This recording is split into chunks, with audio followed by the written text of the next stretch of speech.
ሰው እጁ ላይ ያለውን ነገር ማጣጣል ልማዱ ነው። የቀረበው ነገር ሁሉ እየቀለለብን ይመጣል እና ወርቅ ውድ የሆነው በቅርበት ስለማይገኝ ነው ይላሉ የኢኮኖሚ ባለሙያዎች። ውሃ ደግሞ የወርቅ ያህል የማይወደደው ቶሎ ቶሎ ስለሚገኝ ውሃን የሚያከብረው የለም እና የሀገራችን ሰዎችም እናቶቻችን ምን ይላሉ? ጤና ክብር አይመስልም፣ ውሃ ሀብት አይመስልም ይላሉ። ጤና ክብር አይመስለውም ለሰው ልጅ። ከሰው መሀል ያቆመን ጤና ስላለን ባይኖረን ከሰው መሀል መዋል አንችልም ነበረ። ሰው ግን ጤናው ክብር አይመስለውም። የሚያስከብር ጤና ነው።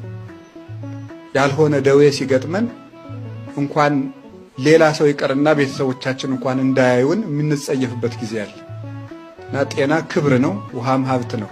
ግን ሰው በጠባዩ አጠገቡ የሌለውን እየናፈቀ ያለውን እየናቀ የሚኖር ጓጊ ፈላጊ ፍጡር ነው ሰው። እጁ ላይ ያለ ነገር ምን ጊዜም ይቀልበታል። ሁሉም ነገር ስንደርስበት እየቀለለን ስናገኘው እየናቅነው እንኖራለን።